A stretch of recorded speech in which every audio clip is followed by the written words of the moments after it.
Hello ಎಲ್ರಿಗೂ ನಮಸ್ಕಾರ. Welcome back to my YouTube channel. Hope ಎಲ್ಲರೂ ಚೆನ್ನಾಗಿದ್ದೀರಾ ಅಂದ್ಕೊಂಡಿದ್ದೀನಿ. ನಾನು ಕೂಡ ತುಂಬ ಚೆನ್ನಾಗಿದ್ದೀನಿ. ಇನ್ನು ಇವತ್ತು ಆಷಾಢ ಮಾಸದ ವೈಕುಂಠ ಏಕಾದಶಿ ತುಂಬಾ ವಿಶೇಷ ಅಂತ ಹೇಳ್ಬೋದು. ಯಾಕಪ್ಪ ಅಂತಂದರೆ ಈ ಶನಿವಾರವನ್ನು ನಾವು ವಿಷ್ಣುವಿನ ವಾರ ಅಂತಲೇ ಕರಿತೀವಿ. ಅಂತಹ ವಿಷ್ಣುವಿನ ವಾರದಂದೇ ಈ ವೈಕುಂಠ ಏಕಾದಶಿ ಬಂದಿರೋದು ತುಂಬಾ ವಿಶೇಷ ಅಂತ ಹೇಳ್ಬೋದು. ಇವತ್ತಿನ ನನ್ನ ವ್ಲಾಗ್ನ ಜೊತೆಗೆ ಈ ಆಷಾಢ ಮಾಸದ ವೈಕುಂಠ ಏಕಾದಶಿಯ ಬಗ್ಗೆ ಕೆಲವೊಂದು ಅಂಶಗಳನ್ನು ಹಂಚ್ಕೋಬೇಕು ಅಂದ್ಕೊಂಡೆ. ಅಂದರೆ ಈ ಆಷಾಢ ಮಾಸದ ಏಕಾದಶಿಯನ್ನ ಯಾವ ಹೆಸರುಗಳಿಂದ ಕರೀತಾರೆ ಮತ್ತು ಈ ಏಕಾದಶಿಯ ಮಹತ್ವವೇನು, ಅದನ್ನು ಹೇಗೆ ಆಚರಣೆಯನ್ನು ಮಾಡ್ತಾರೆ, ಮತ್ತು ಪುರಾಣದಲ್ಲಿ ಈ ಏಕಾದಶಿಯ ಮಹಿಮೆ ಏನು ಮತ್ತು 2026 ಅಂದರೆ ಇವತ್ತಿನ ಈ ಏಕಾದಶಿಯ ವಿಶೇಷತೆ ಏನು, ಅದರ ಜೊತೆ ಭಕ್ತರಲ್ಲಿ ಇವತ್ತಿಗೂ ಕೂಡ ಈ ಆಷಾಢ ಮಾಸದಲ್ಲಿ ಬರುವಂತಹ ವೈಕುಂಠ ಏಕಾದಶಿಯ ಮೇಲೆ ಇರುವಂತಹ ನಂಬಿಕೆ ಏನು ಅನ್ನುವಂತಹ ಎಲ್ಲ ವಿಚಾರಗಳನ್ನು ಈ ಒಂದು ವ್ಲಾಗಲ್ಲಿ ನಾನು ತಿಳಿಸ್ತಾ ಹೋಗ್ತೀನಿ.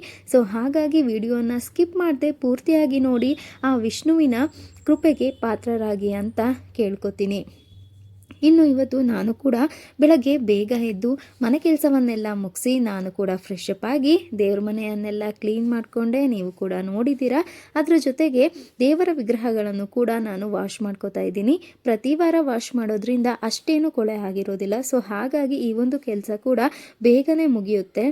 ನಾವು ನೋಡೋದಾದರೆ ಇನ್ನು ಹಳ್ಳಿ ಕಡೆ ನಾವು ನೋಡೋದಾದರೆ ಈ ದೇವರ ವಿಗ್ರಹಗಳನ್ನೆಲ್ಲ ವಾಶ್ ಮಾಡೋಕ್ಕೆ ಪ್ರತ್ಯೇಕವಾದ ಜಾಗನೇ ಇರುತ್ತೆ. ಬಟ್ ನಾವು ಸಿಟಿಯಲ್ಲಿ ಇರೋದ್ರಿಂದ ಅದಕ್ಕೆ ಅವಕಾಶನೇ ಇರೋದಿಲ್ಲ. ಸೊ ಹಾಗಾಗಿ ಇರೋ ಜಾಗವನ್ನೇ ಸ್ವಚ್ಛಗೊಳಿಸಿ ದೇವರ ವಿಗ್ರಹಗಳನ್ನು ವಾಶ್ ಮಾಡ್ಕೋತಾ ಇದ್ದೀನಿ. ಕೆಲವರು ಮನೆಯಲ್ಲಿ ಪ್ರತಿ ವಾರ ವಾಶ್ ಮಾಡಬಾರ್ದು ಅಂತ ಹೇಳ್ತಾರೆ. ಬಟ್ ನನಗೆ ಪೂಜೆ ಮಾಡಿದಾಗ ವಾರದ ದಿನ ಪ್ರತಿ ವಾರ ಪೂಜೆ ಮಾಡುವಾಗ ದೇವರ ವಿಗ್ರಹಗಳನ್ನೆಲ್ಲ ವಾಶ್ ಮಾಡಿ ಮಾಡೋದ್ರಿಂದ ಮನಸ್ಸಿಗೆ ಸಮಾಧಾನ ಸಿಗುತ್ತೆ. ಸೊ ಹಾಗಾಗಿ ನಾನು ಪ್ರತಿ ವಾರ ಈ ಒಂದು ದೇವರ ವಿಗ್ರಹಗಳನ್ನು ವಾಶ್ ಮಾಡ್ಕೋತೀನಿ. ದೇವರ ವಿಗ್ರಹಗಳನ್ನೆಲ್ಲ ತೊಳೆದಾಯ್ತು. ಇವಾಗ ಪೂಜೆಗೆ ರೆಡಿ ಮಾಡ್ಕೊಳ್ಳೋಣ.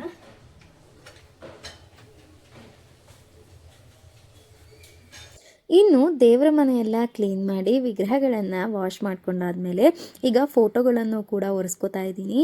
ಮನೆಯಲ್ಲಿ ಪೂಜೆ ಮಾಡೋದ್ರಿಂದ ಮನಸ್ಸಿಗೆ ನೆಮ್ಮದಿ ಸಿಗುತ್ತೆ. ಹಾಗೆ ಮನೆಯಲ್ಲಿ ಪಾಸಿಟಿವ್ ಎನರ್ಜಿ ಅನ್ನೋದು ಇದ್ದೇ ಇರುತ್ತೆ. ನಮ್ಮ ಮನೆಯ ಪುಟ್ಟರಾಯರು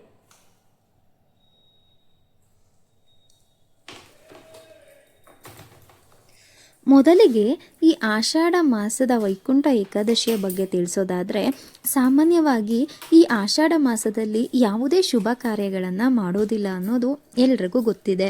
ಆದರೆ ಇದೇ ಮಾಸದಲ್ಲಿ ಬರುವಂತಹ ಮೊದಲ ಏಕಾದಶಿಗೆ ಮಾತ್ರ ಅಪಾರವಾದ ಧಾರ್ಮಿಕ ಮಹತ್ವವಿದೆ. ಅಂದರೆ ವರ್ಷ ಪೂರ್ತಿ ಭಕ್ತರು ಎದುರು ನೋಡುವ ಈ ಪವಿತ್ರ ದಿನದಂದು ಭಗವಾನ್ ಶ್ರೀ ಮಹಾವಿಷ್ಣುವಿನ ಆರಾಧನೆ ಮಾಡಿದರೆ ಜೀವನದಲ್ಲಿ ಇರುವಂತಹ ಕಷ್ಟಗಳು ದೂರವಾಗಿ ನಮಗೆ ಸುಖ ಸಮೃದ್ಧಿ ಲಭಿಸುತ್ತದೆ ಎಂಬುದು ಭಕ್ತರಲ್ಲಿ ಇರುವಂತಹ ನಂಬಿಕೆ. ಮತ್ತು ಇನ್ನು ಈ 2026 ಜುಲೈ 25ನೇ ಶನಿವಾರ ಆಷಾಢ ಶುಕ್ಲ ಪಕ್ಷದ ಏಕಾದಶಿಯನ್ನು ಆಚರಿಸಲಾಗ್ತಾ ಇದ್ದು, ಇದನ್ನು ದೇವಶಯನಿ ಏಕಾದಶಿ, ಶಯನಿ ಏಕಾದಶಿ, ಪ್ರಥಮ ಏಕಾದಶಿ ಹಾಗೂ ಪದ್ಮ ಏಕಾದಶಿ ಎಂಬ ಹಲವು ಹೆಸರುಗಳಿಂದ ಕರೆಯಲಾಗುತ್ತದೆ. ಸೊ ಈ ಒಂದು ಆಷಾಢ ಮಾಸದ ಏಕಾದಶಿಗೆ ಇಷ್ಟೆಲ್ಲ ಹೆಸರುಗಳನ್ನು ನಾವು ನೋಡ್ಬೋದು. ಈಗ ಗಂಧಕ್ಕೆ ಸ್ವಲ್ಪ ನೀರನ್ನು ಹಾಕಿ ಮಿಕ್ಸ್ ಮಾಡ್ಕೋತಾ ಇದ್ದೀನಿ. ಯಾಕಂದರೆ ಫೋಟೋಗಳಿಗೆ ಮತ್ತು ವಿಗ್ರಹಗಳಿಗೆಲ್ಲ ಮೊದಲಿಗೆ ಗಂಧವನ್ನು ಹಚ್ಚಿ ಆನಂತರ ಅರಿಶಿನ ಕುಂಕುಮ ಹಚ್ಚೋದು ನಮ್ಮ ಮನೆಯಲ್ಲಿ ರೂಢಿಯಲ್ಲಿದೆ. ಇನ್ನು ಈ ಆಷಾಢ ಮಾಸದ ವೈಕುಂಠ ಏಕಾದಶಿಯ ಮಹತ್ವವೇನು, ಅದನ್ನು ಹೇಗೆ ಆಚರಣೆ ಮಾಡ್ತಾರೆ, ಅದರ ಜೊತೆಗೆ ಪುರಾಣದಲ್ಲಿ ಈ ಒಂದು ಏಕಾದಶಿಗೆ ಇರುವ ಮಹಿಮೆ ಏನು, ಈ ಬಾರಿಯ ಏಕಾದಶಿಯ ವಿಶೇಷತೆ ಏನು ಮತ್ತು ಭಕ್ತರಲ್ಲಿ ಇರುವಂತಹ ನಂಬಿಕೆ ಏನು ಅನ್ನುವಂತಹ ಈ 5 ಅಂಶಗಳ ಬಗ್ಗೆ ನಾನು ಮುಂದೆ ತಿಳಿಸ್ತಾ ಹೋಗ್ತೀನಿ. ಸೊ ಹಾಗಾಗಿ ವಿಡಿಯೋನ ಸ್ಕಿಪ್ ಮಾಡದೆ ಪೂರ್ತಿಯಾಗಿ ನೋಡಿ ಅಂತ ಕೇಳ್ಕೊತೀನಿ. ಇವಾಗ ಪೂಜೆಗೆಲ್ಲ ಸಿದ್ಧವಾಗಿದೆ. ಹೂನ ಆಮೇಲೆ ಮುಡಿಸ್ತೀನಿ. ಇವಾಗ ಮೊದಲಿಗೆ ನೈವೇದ್ಯವನ್ನು ಮಾಡ್ಕೊಳ್ಳೋಣ. ಯಾಕಂತಂದರೆ ಆ ನೈವೇದ್ಯ ಸ್ವಲ್ಪ ತಣ್ಣಗಾಗಬೇಕು, ಆಮೇಲೆ ದೇವರಿಗೆ ನೈವೇದ್ಯವನ್ನು ಇಡೋ ಅಂಥದ್ದು. ಸೊ ಹಾಗಾಗಿ ಇವಾಗ ಮೊದಲಿಗೆ ನೈವೇದ್ಯವನ್ನು ಮಾಡ್ಕೊಳ್ಳೋಣ, ಆಮೇಲೆ ಹೂವನ್ನು ಮುಡಿಸಿ ಹಾಗೆ ಇನ್ನೂ ಬಾಗಿಲಿಗೆ ರಂಗೋಲಿಯನ್ನು ಕೂಡ ಹಾಕಿಲ್ಲ, ರಂಗೋಲಿಯನ್ನು ಕೂಡ ಹಾಕೋಣ. ದೇವರಿಗೆ ಯಾವಾಗಲೇ ಆಗಲಿ ಮೊದಲೇ ನೈವೇದ್ಯವನ್ನು ಮಾಡಿಟ್ಕೊಳ್ಳಿ.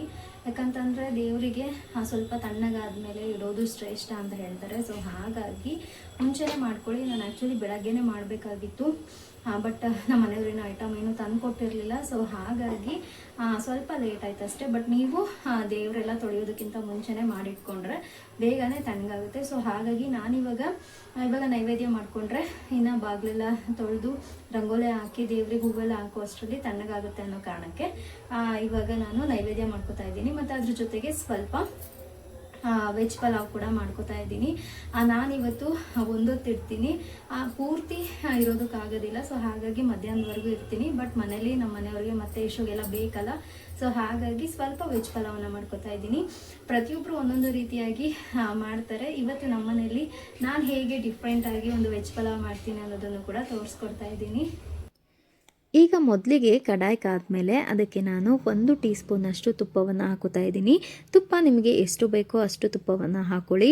ನಾನಿವಾಗ 1 ಸ್ಪೂನಷ್ಟು ಹಾಕ್ಕೊಂಡಿದ್ದೀನಿ. ಮತ್ತು ಕೊನೆಯಲ್ಲಿ ಕೂಡ ಇನ್ನೂ ಸ್ವಲ್ಪ ತುಪ್ಪವನ್ನು ಹಾಕೋತೀನಿ. ಹಾಗಾಗಿ ಈಗ ತುಪ್ಪ ಸ್ವಲ್ಪ ಕಾದ್ಮೇಲೆ ಗೋಡಂಬಿ ಮತ್ತು ದ್ರಾಕ್ಷಿಯನ್ನು ಹಾಕ್ಕೊಂಡು ಬಿಸಿ ಮಾಡ್ಕೊಳ್ಳೋಣ. ಈಗ ಒಂದು ಚಿಕ್ಕ ಕಪ್ಪಲ್ಲಿ ಅರ್ಧ ಕಪ್ಪಷ್ಟು ನಾನು ಆ ರವೆಯನ್ನು ತಗೊಂಡು ಈಗ ಲೋ ಫ್ಲೇಮಲ್ಲಿ ಅದರ ಬಣ್ಣ ಬದಲಾಗೋವರೆಗೂ ಕೂಡ ಸ್ವಲ್ಪ ಬಿಸಿ ಮಾಡ್ಕೊಳ್ಳಿ. ಅದಾದಮೇಲೆ ಅದೇ ಕಪ್ಪಲ್ಲಿ ನಾನು 1 ಕಪ್ಪಷ್ಟು ಸಕ್ಕರೆಯನ್ನು ತಗೊಂಡು ಹಾಕೋತಾ ಇದ್ದೀನಿ. ರವೆ ಮತ್ತು ಸಕ್ಕರೆ ಎರಡು ಕೂಡ ಪೂರ್ತಿಯಾಗಿ ಮಿಕ್ಸ್ ಆಗೋವರೆಗೂ ಕೂಡ ಮಿಕ್ಸ್ ಮಾಡಿ, ಅದಾದ ನಂತರ ಅದೇ ಕಪ್ಪಿನಲ್ಲಿ 3 ಕಪ್ಪಷ್ಟು ನಾನು ನೀರನ್ನು ತಗೊಂಡಿದ್ದೀನಿ. ನೀವು ಕನ್ಸಿಸ್ಟೆನ್ಸಿ ನೋಡಿ ನೀರನ್ನು ಹಾಕೋಬಹುದು. ಇಲ್ಲ ನಾವು ಕರೆಕ್ಟಾಗಿ ಮೆಜರ್ಮೆಂಟಲ್ಲಿ ಮಾಡ್ತಾ ಇದ್ದೀವಿ ಅಂತಂದರೆ 3 ಕಪ್ಪನ್ನು ನಾನು ಹಾಕೋತಾ ಇದ್ದೀನಿ. ಈಗ ಎಲ್ಲವನ್ನು ಕೂಡ ಚೆನ್ನಾಗಿ ಮಿಕ್ಸ್ ಮಾಡಿಕೊಂಡು ಒಂದು 5 ನಿಮಿಷಗಳ ಕಾಲ ಕುದಿಯೋದಕ್ಕೆ ಬಿಡೋಣ. ನೀವಿವಾಗ ನೋಡ್ಬೋದು ಆಲ್ಮೋಸ್ಟ್ ಆಗ್ತಾ ಇದೆ. ಮತ್ತು ಇದಕ್ಕೆ ಕೆಲವರು ಬಾಳೆಹಣ್ಣನ್ನು ಕೂಡ ಹಾಕ್ತಾರೆ, ಬಟ್ ನಾನು ಇದಕ್ಕೆ ಬಾಳೆಹಣ್ಣನ್ನು ಹಾಕೋತಾ ಇಲ್ಲ, ಸ್ಕಿಪ್ ಮಾಡ್ತಾ ಇದ್ದೀನಿ. ನೀವು ಬೇಕಾದರೆ ಹಾಕೋಬೋದು. ಈಗ ನಾನು 2 ರಿಂದ 3 ಟೀ ಸ್ಪೂನಷ್ಟು ಮತ್ತೆ ತುಪ್ಪವನ್ನು ಹಾಕಿ ಎಲ್ಲದನ್ನು ಕೂಡ ಚೆನ್ನಾಗಿ ಮಿಕ್ಸ್ ಮಾಡಿ ಮತ್ತೆ ಒಂದು 5 ನಿಮಿಷಗಳ ಕಾಲ ಕುದಿಯೋದಕ್ಕೆ ಬಿಡ್ತಾ ಇದ್ದೀನಿ. ತುಪ್ಪ ಎಲ್ಲ ಚೆನ್ನಾಗಿ ಎಲ್ಲ ಕಡೆ ಮಿಕ್ಸ್ ಆದ ಮೇಲೆ ಗ್ಯಾಸ್ ಫ್ಲೇಮ್ನ ಆಫ್ ಮಾಡಿಬಿಟ್ಟು ಒಂದು 5 ರಿಂದ 10 ನಿಮಿಷಗಳ ಕಾಲ ಹಾಗೆ ಬಿಟ್ಬಿಡೋಣ. ಇನ್ನು ನಾನು ಆವಾಗಲೇ ಹೇಳಿದೆ ಅಲ್ವಾ, ಸ್ವಲ್ಪ ವೆಜ್ ಪಲಾವ್ ಕೂಡ ಮಾಡ್ಕೋತಾ ಇದ್ದೀನಿ ಅಂತ. ಅದಕ್ಕೆ ಮೊದಲಿಗೆ ನಾನು ಶುಂಠಿ, ಬೆಳ್ಳುಳ್ಳಿ, ಕೊತ್ತಂಬರಿ ಮತ್ತು ಪುದೀನ ಇಷ್ಟೇ ಹಾಕೋತಾ ಇರೋದು. ಇಷ್ಟನ್ನು ಹಾಕಿ ಮಿಕ್ಸ್ ಮಾಡ್ಕೊಳ್ಳೋಣ, ಗ್ರೈಂಡ್ ಮಾಡ್ಕೊಳ್ಳೋಣ.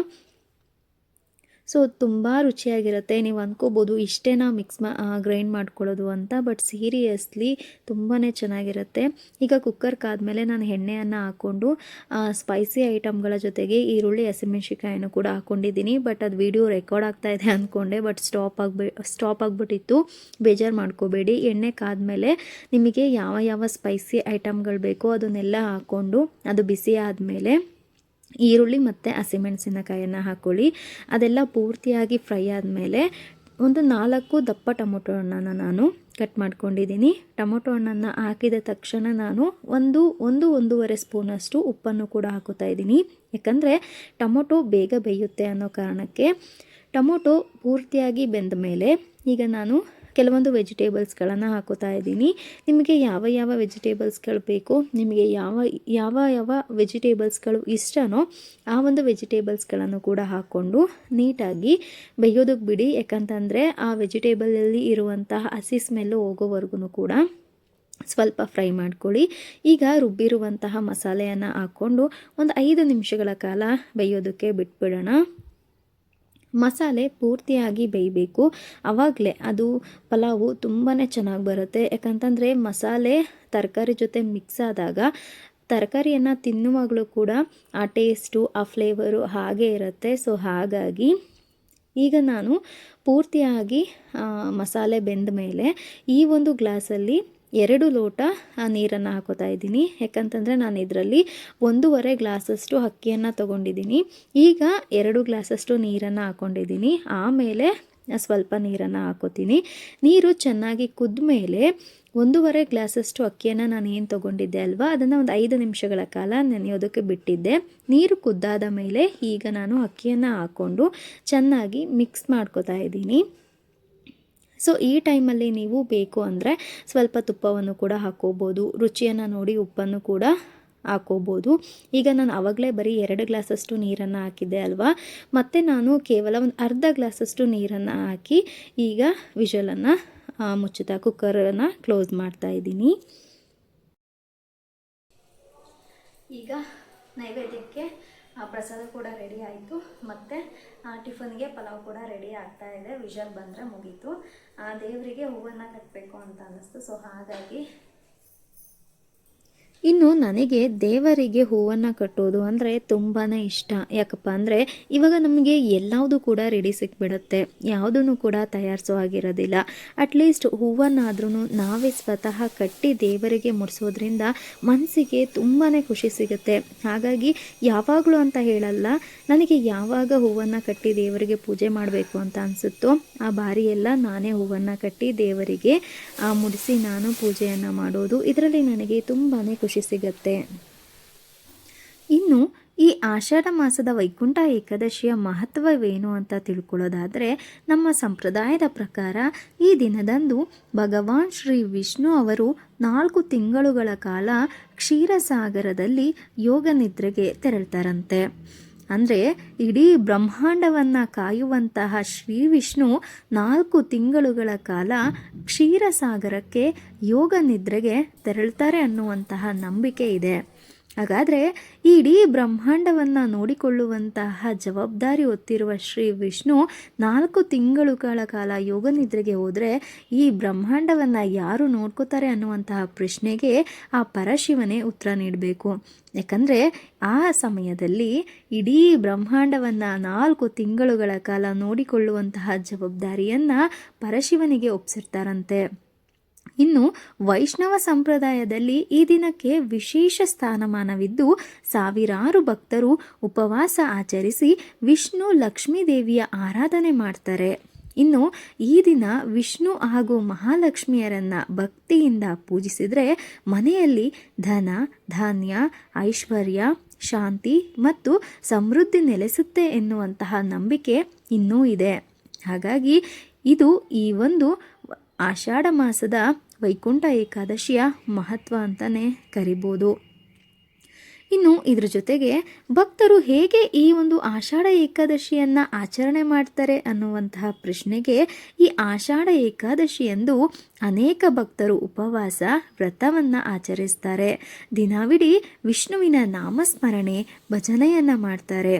ಶ್ರೀ ಓಂ ಭಗವತೆ ವಾಸುದೇವಾಯ ನಮಃ ಅನ್ನುವಂತಹ ಪಠನೆಯನ್ನು ಮಾಡ್ತಾರೆ ಹಾಗೂ ವಿಶೇಷ ಪೂಜೆಯನ್ನು ಕೂಡ ನಡೆಸ್ತಾರೆ. ಇನ್ನು ಕೆಲವರು ಇಡೀ ರಾತ್ರಿ ಜಾಗರಣೆಯನ್ನು ಕೂಡ ಮಾಡ್ತಾರೆ.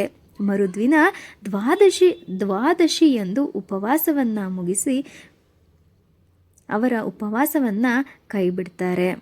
ಅಂದರೆ ಇವತ್ತು ಸೂರ್ಯ ಉದಯ ಆದಾಗ ಉಪವಾಸವನ್ನು ಪ್ರಾರಂಭ ಮಾಡಿದ್ರೆ ಮರುದಿನ ಸೂರ್ಯ ಉದಯ ಆದಾಗ ಅವರ ಉಪವಾಸವನ್ನು ಬಿಡುವಂಥದ್ದು. ಪೂರ್ತಿ ಒಂದು ದಿನ ಹಾಗೂ ಒಂದು ರಾತ್ರಿ ಉಪವಾಸವನ್ನು ಮಾಡುವಂಥದ್ದು. ಹೀಗೆ ಭಕ್ತರು ಈ ಒಂದು ಏಕಾದಶಿಯನ್ನು ಆಚರಣೆ ಮಾಡ್ತಾರೆ ಅಂತ ಹೇಳ್ಬೋದು.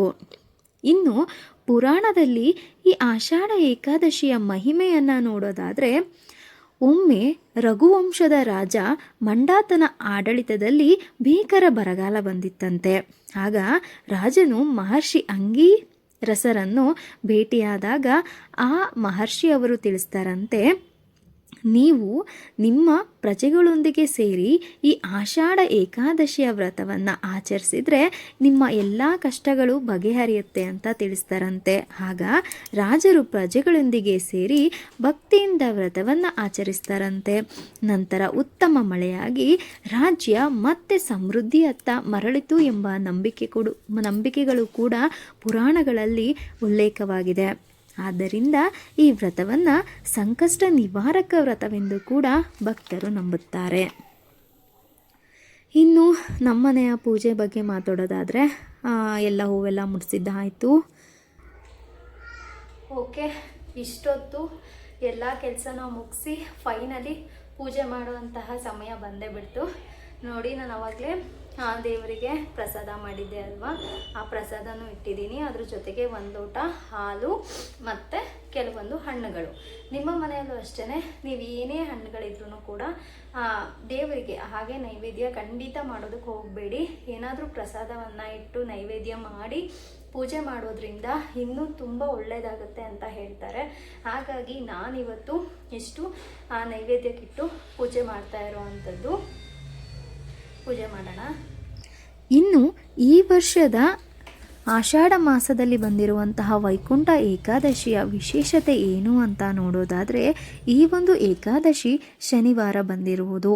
ಹೌದು, ಶನಿವಾರವು ವಿಷ್ಣು ಆರಾಧನೆಗೆ ಶುಭ ದಿನವೆಂದು ಪರಿಗಣಿಸಲಾಗುವುದರಿಂದ ಈ ಬಾರಿ ಎಲ್ಲ ಭಕ್ತರು ಹೆಚ್ಚಿನ ಭಕ್ತಿ ಭಾವದಿಂದ ವ್ರತವನ್ನು ಆಚರಿಸ್ತಾ ಇದ್ದಾರೆ. ಮನೆ ಮನೆಗಳಲ್ಲಿ ವಿಶೇಷ ಪೂಜೆ, ತುಳಸಿ ಆರಾಧನೆ ಹಾಗೂ ವಿಷ್ಣುವಿನ ಭಜನೆಗಳನ್ನು ಮಾಡಿ ಈ ಒಂದು ವಿಶೇಷ ದಿನವನ್ನು ಕಳೆಯುತ್ತಿದ್ದಾರೆ. ಅದರಲ್ಲೂ ದೇವಸ್ಥಾನಗಳಲ್ಲೂ ಕೂಡ ವಿಶೇಷವಾದ ಅಲಂಕಾರ ಮತ್ತು ಪೂಜಾ ಕಾರ್ಯಕ್ರಮಗಳನ್ನು ನಡೆಸ್ತಾ ಇದ್ದಾರೆ. ಇನ್ನು ಎಷ್ಟೋ ಮನೆಗಳಲ್ಲಿ ವಿಷ್ಣುವಿನ ಫೋಟೋ ಇರುವುದಿಲ್ಲ, ಆದರೆ ಭಕ್ತಿಯಿಂದ ದೇವರನ್ನು ನೆನೆಸ್ಕೊಂಡು ಅವರ ಭಜನೆಗಳನ್ನು ಮಾಡಿ ಶ್ರೀಮನ್ನಾರಾಯಣನ ಶ್ರೀ ವಿಷ್ಣುವಿನ ಕೃಪೆಗೆ ಪಾತ್ರರಾಗಿ ಅಂತ ಕೇಳ್ಕೊತೀನಿ. ಇನ್ನು ಭಕ್ತರಲ್ಲಿ ಇರುವಂತಹ ನಂಬಿಕೆಯನ್ನು ಹೇಳೋದಾದರೆ, ಭಕ್ತಿಯಿಂದ ಆಷಾಢ ಏಕಾದಶಿ ವ್ರತವನ್ನು ಆಚರಿಸಿದರೆ, ವಿಷ್ಣುವಿನ ಆರಾಧನೆಯನ್ನು ಮಾಡಿದರೆ ಎಲ್ಲ ಪಾಪಗಳು ಪರಿಹಾರವಾಗಿ ಆರೋಗ್ಯ, ಐಶ್ವರ್ಯ, ನೆಮ್ಮದಿ ಹಾಗೂ ವಿಷ್ಣುವಿನ ಕೃಪೆ ದೊರೆಯುತ್ತದೆ ಎಂಬುದು ನಮ್ಮ ಸಂಪ್ರದಾಯದಲ್ಲಿ ಪ್ರಚಲಿತ ನಂಬಿಕೆಯಾಗಿದೆ. ಆಷಾಢ ಮಾಸದಲ್ಲಿ ಶುಭ ಕಾರ್ಯಗಳು ನಡೆಯದಿದ್ದರೂ ಭಗವಾನ್ ವಿಷ್ಣುವಿನ ಆರಾಧನೆಗೆ ಈ ಏಕಾದಶಿ ಅತ್ಯಂತ ಪವಿತ್ರ ದಿನ ಎಂದು ಭಕ್ತರು ನಂಬುತ್ತಾರೆ. ನೋಡಿದ್ರಲ್ವಾ, ಇವತ್ತು ನಾನು ನಮ್ಮನೆಯಲ್ಲಿ ಹೇಗೆ ವೈಕುಂಠ ಏಕಾದಶಿಯನ್ನು ಆಚರಣೆ ಮಾಡಿದೆ ಅಂತ. ಯಾವುದೇ ರೀತಿ ಆಡಂಬರ ಮಾಡದೆ ಕೇವಲ ಭಕ್ತಿಯನ್ನು ಮಾತ್ರ ಗಮನದಲ್ಲಿಟ್ಕೊಂಡು ನಾನಿವತ್ತು ಪೂಜೆಯನ್ನು ಸಲ್ಲಿಸಿದ್ದೀನಿ.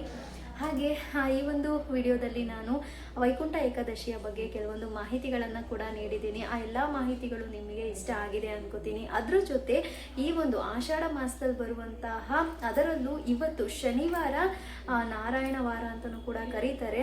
ಸೊ ಅಂಥ ಒಂದು ವಿಷ್ಣುವಿನ ವಾರದ ದಿನವೇ ಇವತ್ತು ಏಕಾದಶಿ ಬಂದಿದೆ. ವೈಕುಂಠ ಏಕಾದಶಿ ಬಂದಿರೋದು ನಿಜವಾಗ್ಲೂ ಒಂದು ವಿಶೇಷ ಅಂತಲೇ ಹೇಳ್ಬೋದು.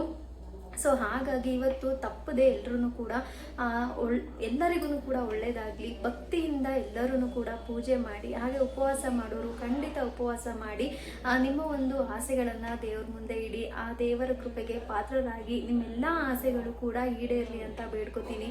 ಹಾಗೆ ನಾನು ನೀಡಿರುವಂತಹ ಮಾಹಿತಿಗಳು ಕೂಡ ನಿಮಗೆ ಇಷ್ಟ ಆಗಿದೆ ಅನ್ಕೋತೀನಿ. ಇನ್ನು ತುಂಬ ಜನ ಅವರವರ ಮಟ್ಟಿಗೆ, ಅಂದರೆ ಅವರವರ ತಿಳುವಳಿಕೆಗೆ ತಕ್ಕಂತೆ ಪೂಜೆಯನ್ನು ಮಾಡ್ತಾರೆ. ನಾನು ಕೂಡ ನನ್ನ ತಿಳುವಳಿಕೆಗೆ ತಕ್ಕಂತೆ ನಾನು ಆ ಪೂಜೆಯನ್ನು ಮಾಡಿದ್ದೀನಿ. ಏನಾದರೂ ತಪ್ಪಿದ್ರೆ ಕಮೆಂಟ್ ಮೂಲಕ ತಿಳಿಸಿ, ಅದನ್ನು ನೆಕ್ಸ್ಟ್ ವ್ಲಾಗ್ಗಳಲ್ಲಿ ನಾನು ಸರಿಪಡಿಸ್ಕೊತೀನಿ.